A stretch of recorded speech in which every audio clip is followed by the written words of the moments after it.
이번 금요일이면 벌써 2월 달이 지나고 3월 1일을 맞이합니다. 3.1운동 100주년을 맞이하게 되어지죠. 참 이 3.1운동이 100주년이 되었는데도 저같이 전혀 알지도 못하는 사람에게도 3.1운동 하면 참 가슴이 지금도 뜨거워지는 것은 이유가 분명히 있지 않습니까? 주역이 우리 그리스도인들이 주역이었고 30만 정도밖에 당시에 되지 않았던 그리스도인들이 3천만 한민족을 이렇게 일깨워다는 데 있다고 생각이 되어집니다. 우리 찬송가의 삼천리 반도 금수강산 이 노래를 작곡하신 그 남궁옥 선생님이 그러니까 1919년 그러니까 지금부터 1100년 전에 기록이라고 하는 시를 지었습니다. 거기에 보면 이런 작시를 했습니다. 곡간 없이 나는 새도 기를 짜 눈가 하늘 위에 한 분 계셔 내 길을 인도하신다. 너 낙심 말고 목적지 가라. 엄동 후에 난풍이요 따뜻한 바람이요 고생 후에 낙이라 기쁨이라 하는 그러한 시를 썼습니다. 참 훌륭하신 신앙인이시죠. 근데 정말 안타까운 것은 100년이 지난 지금도 조국은 그저 똑같은 기러기, 그것도 분단되어진 상황의 위기력이 신세가 되고 있다는 거죠. 오늘 이 본문의 다윗을 보면 다윗의 모습이 꼭 기러기 같은, 위기러기 같은 모습입니다. 그가 골리앗을 죽여서 만만의 장군의 명성도 하루아침에 사라졌죠. 그저 궁정에 있을 때는 위태위태해도 그래도 왕의 사위였지 않습니까? 그저 사울의 딸인 미갈도 자기의 아내였고 사울의 아들이었던 또 요나단도 거기 있었는데 정말 연기처럼 사라졌어요. 남은 건 뭔가 왕에게 그저 현상금 붙은 이 반역의 수배자로 이렇게 쫓기는 신세가 되었다는 거죠. 오늘 이 사울이 그 당시에 사울의 궁정이 있는 기브아에서 남쪽인 노비라고 하는 곳으로 달려갔습니다. 근데 그곳은 물론 오늘 여기 보면 아히멜렉 제사장과 성전이 있었지 않습니까? 근데 그 남쪽을 택한 이유가 뭔가 하면 우리 이사야 2장에부터 나오는 소위 유대의 광야, 그러니까 피난처의 생활을 하고자 이게 남쪽으로 내려가기 시작했다는 거죠. 근데 노베 가서 성전에 들어가서 거기서 이제 하나님께 예배하고 또 이 아히멜렉 대제사장을 만난 내용이 오늘 본문에 있습니다. 근데 우리가 그동안 다윗을 보았는데 오늘 우리가 이 사무엘상 21장에 보는 다윗은 전혀 우리가 아는 다윗이 아닙니다. 왜 그런가 하면 그 제사장인 아히멜렉 앞에서 계속 거짓말을 하죠. 한 번이 아니고 계속 얘기하는 겁니다. 그래서 거짓말로 진설병 거룩한 떡을 얻게 되죠. 또 어쩌면 우격다짐으로 억지로 칼을 이렇게 얻어냅니다. 근데 칼을 얻어내자마자 뭔가 이렇게 대단한 일을 한 것도 아니고 갑자기 두려움이 있어가지고 사울을 떠나서 이 블레셋 지경 가드 왕에게 가가지고 아기스 앞에서 무슨 일을 하죠? 침을 흘리면서 그적거리며 그저 뭔가 미친 광이 모습을 하는 그 내용이 오늘 이 사무엘상 21장에 그려져 있다는 거죠. 그러니까 오늘 이 본문은요 무슨 경건의 이야기가 아닙니다. 이걸 보면서 여기에 무슨 영적인 행동 지침이 있다, 그것도 아니에요. 그러면 도덕적인가? 천만의 말씀이죠. 아니면 그러면 윤리적인가? 윤리적 교훈도 없습니다. 쉽게 말하면 하나님께 예배하면서 떡을 생각하는 거예요. 칼을 생각하는 거예요. 또 어떻게든 하나님을 이용해 가지고 그저 뭔가 자기의 그 문제를 해결하려고 하는 거예요. 우리가 그동안 사울을 그저 욕했지 않습니까? 정말로 왕이 망령들었군요 하는 것을 우리가 동시에 똑같이 인정하지 않았습니까? 그런데 오늘 이 다윗을 보니까 아니 다윗도 아기스 왕 앞에서 그것도 이방 블레셋 왕 앞에서 미치 광이 노릇을 하는 모습이 똑같다는 거죠. 아니, 그런데도 하나님은 침묵하고 계세요. 거짓말로 거룩한 떡을 받았어도 그저 하나님뿐만 아니라 예수님이 마태복음 12장에 보면은 그의 떡 받은 정당성을 인정하시고 오히려 비난하는 바리새인들을 책망한 내용이 성경에 기록이 되어져 있다는 거죠. 그리고 가만히 보니까 진짜 예수님이 하신 것처럼 똑같아요. 다윗도. 그래서 하나님은 사울을 향해서는 망령 들었다 이렇게 계속해서 말하는데, 다윗은 오늘 이 내용을 보면서 그렇게 거짓말하고 그런 일을 하는데도 하나님이 너 망령 들었다 말씀한 적이 없다는 거예요. 저주도 없다는 거예요. 오히려 저주 대신에 다윗을 품에 안아주시고 보호하시는 거죠. 그런데 또 하나는 뭔가 하면 사울을 향해서는 한 번도 하나님은 의인이라 말씀해 본 적이 없습니다. 그런데 다윗을 향해서는 시편에 보면 자기 자신을 향해서 의로운 자 의인이라고 하는 것을 거듭해서 그저 엄청나게 많이 말하고 있다는 겁니다. 그래서 어찌 보면 저는 이 사무엘상 21장이 우리의 장 같아요. 우리도 오늘 우리가 하나님 앞에 예배하고자 나왔지 않습니까? 하나님의 거룩함을 앙모하고 안망하고자 하나님 앞에 나왔습니다. 그런데 때로는 우리 인생이 너무 힘들고 곤고해서 그저 나와서 하나님의 아름다움만 보여야 되는데 떡만 보이고 인생의 문제만 보이고 어떻게든 문제를 하나님이 해결했으면 좋겠다 생각하고 있는 그러한 모습이 결국은 우리가 곧 다윗이라고 하는 생각을 해볼 수가 밖에 없다는 거죠. 또 하나는 우리가 하나님을 이용해서는 안 되지 않습니까? 그런데 인생이 힘들다 보면 어떻게든 그저 말씀이라도 아니면 뭔가 하나님 앞에 잘 보여서라도 인생에 평안을 얻고자 하고 기쁨을 얻고자 하고 하나님이 나를 치유함을 얻고자 하는 어떤 인간의 육을 가진 인간의 어떤 끝없는 어떤 욕망, 그 모습이 결국은 그 우리가 다윗이고 우리 자신이라 하는 것을 생각해 볼 수밖에 없다는 겁니다. 그런데도 하나님이 다윗을 의인 삼아 주셨듯이 우리를 성도라 부르고 하나님의 자녀라 부르는 의인 그 이상 하나님의 아들과 딸로 우리를 삼아 주신 거죠. 그러니까 그 하나님은 너무나 좋으신 하나님, He's so good to me. 정말 참 좋으신 하나님이 될 수밖에 없다는 겁니다. 저는 그래서 오늘 본문이 진짜 하나님의 아들과 자녀 삼은 그 우리의 의로운 자의 위대함이 이런 거구나 하는 것을 우리에게 말씀하고 있다고 생각이 되었습니다. 우리가 비록 방황하고 인생에 곤고하더라도 우리가 하나님 전에 나오면 하나님은 먼저 우리를 품에 안아주시는 하나님인 줄 믿으시기를 주님의 이름으로 축원합니다. 그렇게 오늘 본문 우리가 상고하면서 우리가 의인된 정말 다윗이 나도 하나님의 자녀된 모습이 되고 그저 다윗이 만났던 정말 좋은 하나님이 나의 삶 속에도 오늘 또 좋으신 하나님으로 드러나는 귀한 역사가 말씀을 상고하는 저와 여러분 속에 함께 하시기를 주님의 이름으로 축원합니다. 첫째로 다윗은 아히멜렉에게 떡을 얻었습니다. 제가 금요일 날 오후에 이제 목양실에서 말씀을 이렇게 준비하는데 오늘 본문을 사실 이렇게 준비하고 묵상하는데 이제 저희 그 사무실 들어왔지만 앞쪽에 이렇게 카피 머신 그 복사기가 있거든요. 근데 저밖에 없는데 뭐 바스락 소리가 나요. 그래서 깜짝 놀랐어요. 이게 뭐가 있는데 꼭 쥐가 있을 것 같아요. 근데 제가 사실 쥐를 굉장히 무서워하거든요. 여러분은 안 무서워하는 것 같은데 제가 상당히 좀 무섭잖아요. 이게 생긴 것도 그렇고. 예?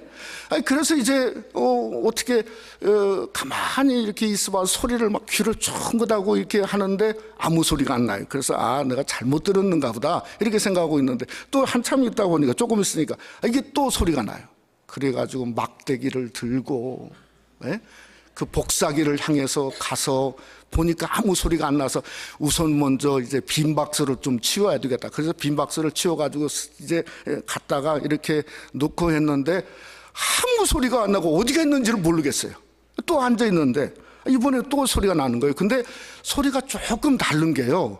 바스락바스락 소리가 났더니 이번엔 무슨 소리가 나면 뚝뚝뚝뚝뚝 소리가 나요. 그래서 이게 무슨 이게 툭툭 소리가 좀 소리가 다르더라고요. 가만히 들어봤더니 이게 사무실 안에서 나는 게 아니라 밖에 그 창문 옆에 바깥쪽에서 나는 거예요.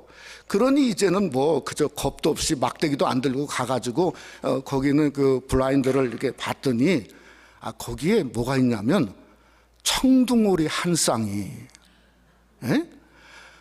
그것도 그냥 진짜 아주 통통한 이게 한 쌍이 두 마리가 그냥 서로 쳐다보면서 이 성전에서 그게 뭘 먹을 게 있다고 그걸 열심히 그냥 툭툭툭툭툭 그냥 계속 먹다가 둘이 뭔가 한참 배불렀는지 그냥 둘이 싹 이렇게 그저 한쪽으로 가더라고요. 보니까 지난 우리 부흥성에는 우리 교회에 부흥성이 시작하는데 진짜 학 한 마리가 왔거든요. 아주 통통한.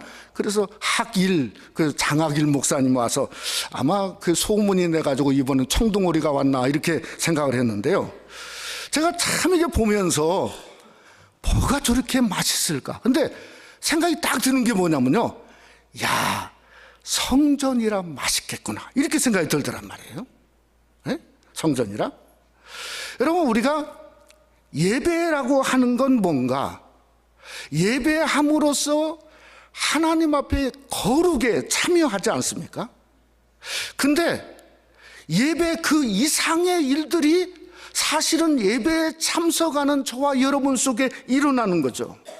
예배자 속에 뭐가 일어나냐면 하나님의 영광이 조요하죠. 아멘? 그러니까 베드로가 하나님의 영광이 조요하니까 착고가 풀어지는 역사가 일어나죠. 삶 속에 예배하다 보면 우리의 어두움이 풀어지는 역사가 일어나죠.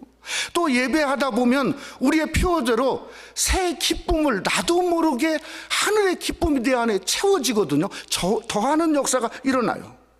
또 우리가 하나님 앞에 예배하다 보면 새로운 생명, 예수 믿고 새로운 존재, 그러니까 어떤 치유 역사와 존재가 바꿔지는 역사가 일어난 것처럼 뭔가 이 자체에 더 놀라운 것들이 일어난다는 거예요. 여러분, 시편 34편에 보면 이게 지금 아기스에게 잡혀가가지고 미친 채 하고 있는 다윗이 지은 시가 시편 34편입니다. 그런데 시편 34편 10절 말씀에 보면 이렇게 성경은 말씀하고 있습니다. 뭐라고 말씀했냐면 한번 우리 스크린 한번 열어주시면 좋겠네요. 뭐라고 여기에 말하냐면 젊은 사자는 궁핍하여 줄일지라도 여호와를 찾는 자는 모든 좋은 것에 부족함이 없으리로다. 아니 이게 참 생각해 보세요. 네? 아니 떡 하나 그거 들고 와가지고 가서 그 아기섭에 가서 정말 미친 채 하고 그저 뭔가 그냥 거름덩이를 그적거리는데 그때 지은 시가 뭔가 하면 젊은 사자는 궁핍하여 줄일지라도 여호와를 찾는 자는 모든 좋은 것에 부족함이 없다고 다윗은 기록하고 있다는 거죠. 그러니까 무슨 말을 하고자 하냐면 예배 그 이상의 역사를 하나님 우리에게 허락하시죠. 쉽게 말하면 그저 젊은 사자는 궁핍하여 죽을지라도, 그러니까 하나님은 우리에게 공급하시는 것, 때를 따라 먹을 것을 주시고 치유하시고 역사하시고 함께 하시고 넘치게 하시는 거 아니겠습니까? 그게 성소의 예배 이상으로 여러분 삶 가운데 일어나는 하나님의 놀라운 역사라는 거죠. 여러분, 우리 예수님도 보세요. 오병이어를 가지고 5,000명을 먹으셨을 뿐만 아니라 12광주리가 넘쳤습니다. 그런데 그 장소가 어디냐면 빈들이었습니다. 그저 수많은 사람이 있었습니다. 그러니까 주님이 계시기만 하면 어떤 빈들이건 어디건 넘치게 하시고 채우게 하시고 부으시는 그 하나님이 바로 그 주님이 우리 그저 놀라운 예수 그리스도라고 하는 사실 아니겠습니까? 오늘 이 성경에 보면 다윗이 처음부터 거룩한 떡을 요구한 게 아닙니다. 그냥 향응할 떡, 그러니까 보통 떡이죠. 보통 떡은 내 수중에 없다고 얘기한 것 보면 그냥 보통 떡을 달라고 한 거예요. 근데 아히멜렉이 뭐라고 하냐면 지금 보통 떡은 내게 없지만은 그러나 거룩한 떡은 있다, 이렇게 말했어요.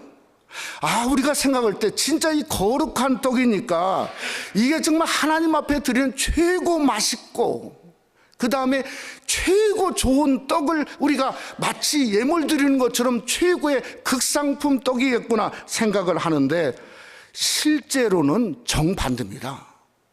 여러분, 떡이나 빵의 진짜는 뭐냐면 누룩의 맛이죠. 누룩이 어떤가에 따라서 그 향과 맛이 다르지 않습니까? 그런데 거룩한 떡은 일단 누룩이 없어요. 그게 맛이 없다는 거죠. 그 안에 뭐 넣지도 않습니다. 그냥 기름하고 소금이 전부예요. 근데 오늘 여기에 다윗이 먹은 것은 더운 떡도 아니에요. 뭔가 어떤 떡이냐면 여호와 앞에서 물려낸 떡이니까 일주일 동안 더운 떡을 놔서 하루 이틀 사흘 나흘 닷새 엿새 6일 동안 어쩌면 그 더운 성소 그 안에서 떡이 하루 지나면 굳고 또 굳고 굳어서 어쩌면 6일 만에 물려낸 떡은 이가 부러질 정도가 아니겠는가 생각할 수 있다는 거죠. 굳을 대로 굳은 진짜 맛이 없는 떡이에요. 그러니까 하나님이 우리에게 주시고자 하는 떡도 그런 떡이 아니겠는가. 여러분, 예수님도 그러셨잖아요. 오병이어를 가지고 그저 맛본 자들이 예수님을 찾고자 했을 때 예수님이 하는 말이 뭐였습니까? 그들이 나를 찾는 것은 표적을 본 게 아니라는 거예요. 뭔가 하면 떡을 먹고 배부른 까닭이로다.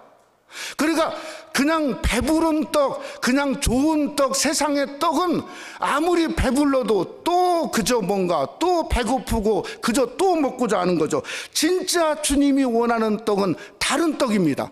그 떡이 다윗이 받은 것처럼 거룩한 떡이라는 거예요. 거룩한 떡. 예? 여러분, 요한복음 6장 51절 말씀에 보면 나는 하늘로서 내려온 살아있는 떡이니 사람이 이 떡을 먹으면 영생하리라. 내가 줄 떡은 곧 세상에 생명을 위한 내 살이니라 하시니라. 그러니까 주님이 우리에게 분명히 말했죠. 여러분과 우리에게 줄 떡은 뭔가 바로 생명의 떡인 자기 자신을 말씀하고 있다는 겁니다. 그냥 우리가 필히 먹여야 될 것은 세상에 잠시 일용할 떡이 아니라 예수 그리스도 생명의 떡을 먹으시는 여러분이 되시기를 주님의 이름으로 축원합니다. 어떻게 생명의 떡을 먹나? 예수님을 믿는 겁니다. 믿는 것이 생명의 떡을 먹는 겁니다. 믿음으로 말미암아 우리에게 영생이 주어지는 것처럼 생명의 떡이 우리 안에 올 수 있다는 겁니다. 여러분, 분명한 것은 하나님을 믿으면 하나님이 오늘 또 일용할 떡을 줍니다. 그러나 그건 잠시라는 겁니다. 배고픔을 채우기 위한 떡은 진짜 하나님이 우리에게 주고자 하는 그 이상의 떡이었다는 겁니다. 바로 그것이 다윗이 받은 거룩한 떡이었고 주님이 말한 것처럼 내가 곧 생명의 떡이로다 하는 그 떡이 여러분이 어렵고 힘들고 때로는 다윗처럼 방황할다 할지라도 우리 의인이 먹여야 되는 그 생명의 떡으로 만족하고 그 떡으로 기적과 능력을 경험하시는 여러분이 되시기를 주님의 이름으로 축원합니다. 두 번째로 다윗은 아히멜렉에게서 칼을 이렇게 요구하고 받게 되었습니다. 요즘 세대는 이렇게 안다는 자체가 사실은 이렇게 대단히 중요한 것 같지는 않습니다. 왜냐하면 오늘 아는 것이 내일은 또 달라지거든요. 너무 바꿔지니까. 또 그래서 요즘 세대는 젊은이들은 소위 서칭 엔진, 그래서 어떻게 찾아내느냐 하는 그 툴을 가진 자가 진짜 때로는 지식인처럼 보여집니다. 너무 중요한 시대가 되어지죠. 이게 세상의 정보만이 아니에요. 저는 신학도 요즘은 마찬가지입니다. 요즘 주석 한 권이 얼마나 비싼지 모릅니다. 신앙서적 그냥 엄청 비쌉니다. 또 그것을 가지고 다 뭔가 내가 원하는 걸 찾기가 너무 쉽지가 않습니다. 그런데 어디를 들어가냐면 구글에 들어가면 거기에 띠알로지안이 있어요. 신학자가 있어요. 구글 띠알로지안에게 찾으면 바로 나타납니다. 근데 얼마 전부터 구글에서 뭔가 영적인 일을 찾다가 구글 서치를 하다가 이게 딱 떠오르면 1번부터 쭉 이렇게 내려옵니다. 그러니까 중요하고 뭔가 필요한 것이 위쪽에 있지 않습니까? 소위쪽에 있는데 뭐가 뜨냐면 워치타워. 먼저 그게 여호와의 증인 신학이 항상 위에 떠요. 야, 참. 그러니까 이게 위에서부터 그렇게 하면 여호와 증인 속으로 그냥 알아서 들어가는 거예요. 성막 시리즈를 한번 서칭해 보면 신천지가 다 떠요. 대부분 다 신천지 거예요. 여러분, 찬양이 좋다고 그래가지고 뭐 찬양 보면 뒤에 보면 뭐죠? 몰문 타버나클 찬양이 그게 진짜 좋은 것처럼 이렇게 또 돌아다니고 있다는 거예요.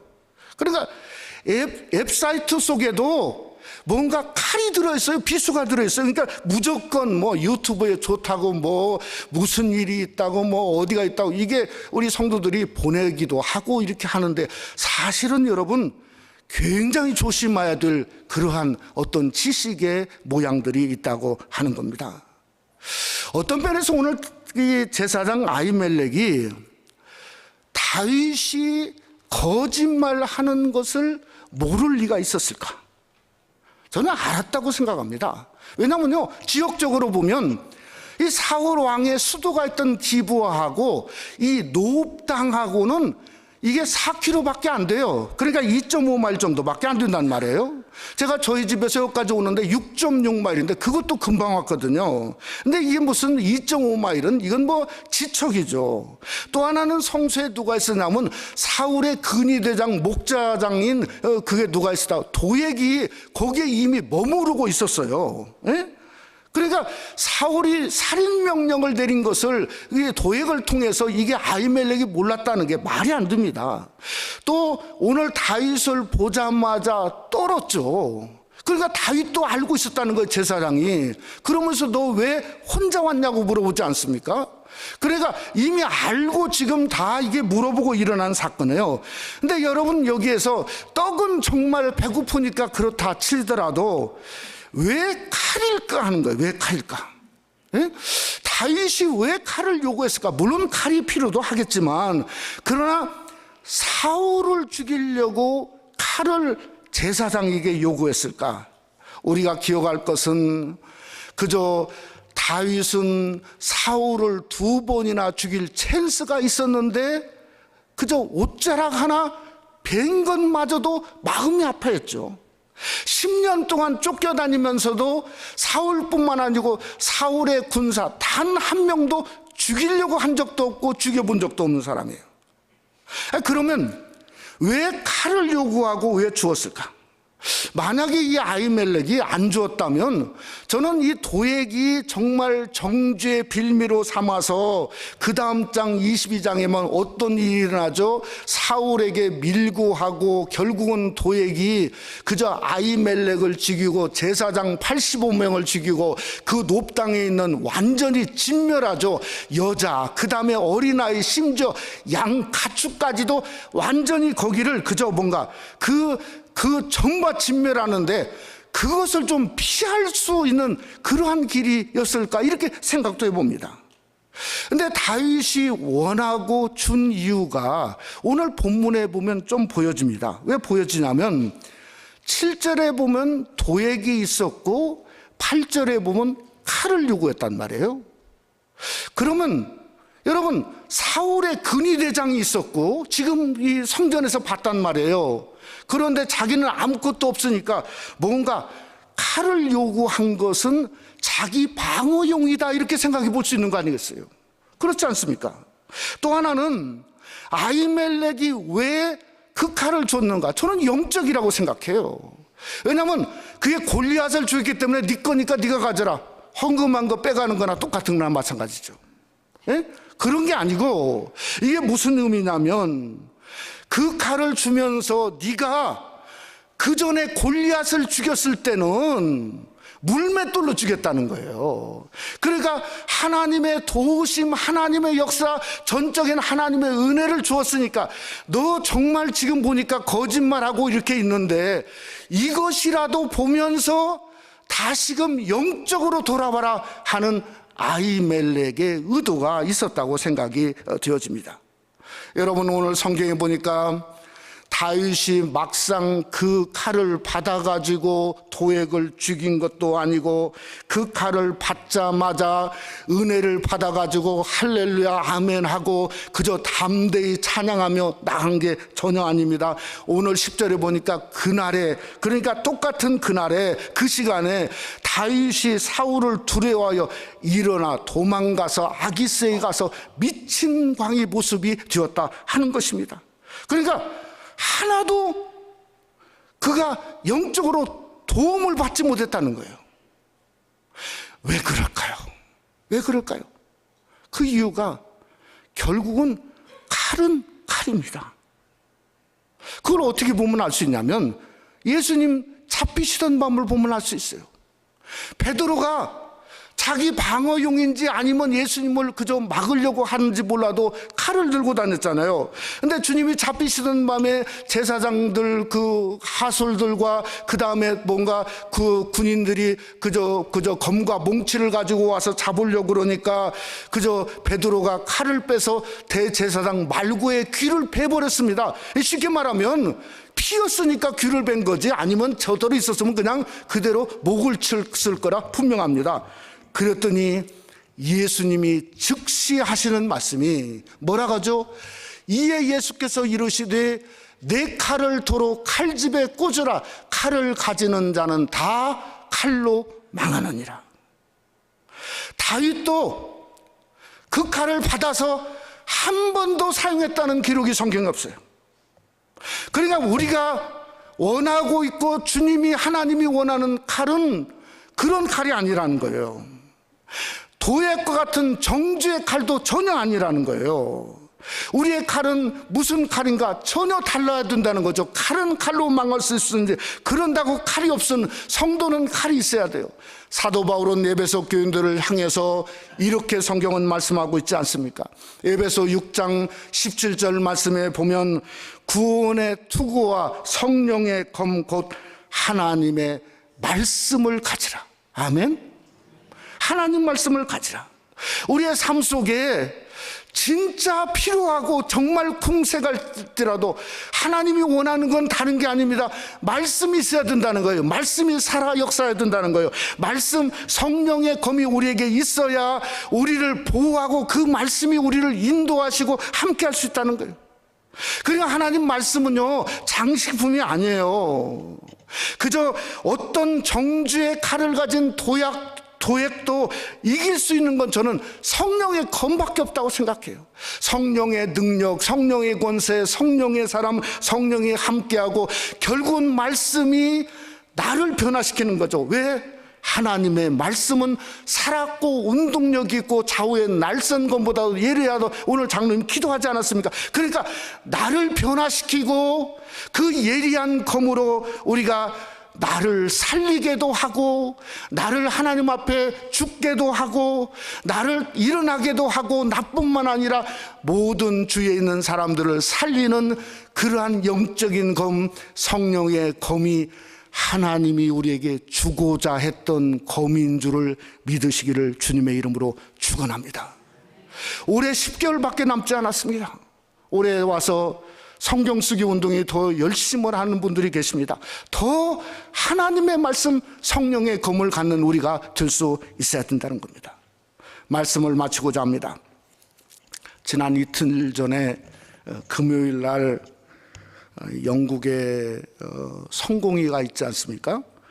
거기에 대사제들이 모여서 성공회 전체 총회를 했는데 성공회가 생긴 지 400년 만에, 그러니까 402년인가 뭐 이렇게 된다고 그래요. 엄청난 결정 하나를 내렸습니다. 무슨 결정인 줄 아세요? 주일 예배를 폐지했습니다. 공식적으로. 성공회는 주일 예배가 없습니다.